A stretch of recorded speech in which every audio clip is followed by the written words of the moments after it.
here's another great example. This one, in this case, was me being the kind of angry person and having somebody respond to me. So in this case, I was in Denver driving around. I had a rental car, and I had the Hertz Never Lost system in the car. And I've gotten that 100 times. Every time I rent a car, it's like I always want to have that in there. It's always been great for me. I find when I'm traveling, GPS is even more important. And but in Denver, it was just all wrong. Like, it was just, there's a lot of one-way streets downtown, and it would just like drive us in circles, and like I'd be trying to go over there, and it would take us this way, and it was just on the wrong roads, very, very confusing. So I tweeted, hey, Hertz Never Lost GPS has always done well for me in the past, but on this trip to Denver, it's been giving really, really bad directions. Now, I wasn't even like calling it a fucking scam or anything. I just was kind of, bitching about it to my friends. I didn't direct it towards Never Lost or Twitter or Hertz or anything like that. I just tweeted about it. And what I found really interesting is I got this guy who reached out to me on LinkedIn. And it was a product manager for Hertz Never Lost.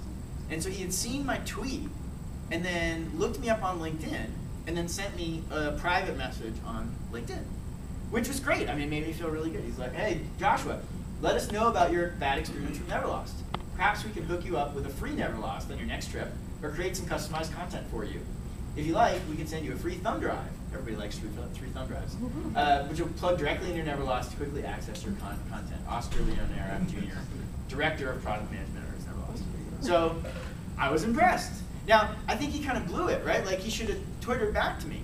He probably doesn't use Twitter. Well, he probably doesn't use, well, enough that he saw it, right? So, it's like, this is like one of those, like, he kind of almost had it and then failed, right? It's like, the whole point of it is to respond publicly. If you respond privately, then all people are going to see are the complaints.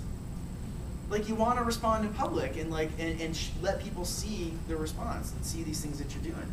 I feel that way about DMs a lot too. I think it's the same. Getting back to the first presentation about our replies, a lot of people DM things back, thinking I don't want to send this to everybody, and they should just reply. I think, because I don't want them to. I don't want it to send me a text message like it does when I get a DM. I just want it to show up in my feed, and I can see why they're doing it, but I think they just don't really understand the way the reply works. And I think that's really the case here. Like, if you really understood the way Twitter worked, he should have just replied, and that way the whole conversation would have been there, and they would have benefited publicly from what they did here instead of just with me. What he was really hoping was that I would then go tweet again, right, or something like that, which I don't think I did, even though I wasn't. You didn't put it in a presentation which you were filming them. Exactly, right? So, which I'm going to tweet later. Yeah, exactly. There you go.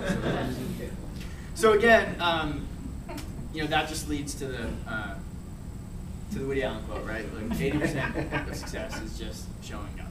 And with most of these people, it was not about solving their problem. In none of those cases did we solve their problem, right? Like, we didn't fix anything. We just said, hey, we're here, we're listening, like, thanks, we got it, we're on top of it, that's it. And that made people feel better. And that's usually all people want to hear. And when other people come and they see that you do that, that will make them feel better too. And so that's why I think for most businesses, in most cases, it makes a lot of sense to air your dirty laundry, to talk about all this in public, to encourage people to submit things publicly, and not to, as opposed to most places that encourage them to do it privately, because you're going to benefit from it in all these different ways. You're going to be more efficient. You're going to spend less time dealing with it. You're going to have your customers speaking up and answering questions for you and defending you. You're going to generate search traffic. You're going to create a great experience for new customers that are going to come see it.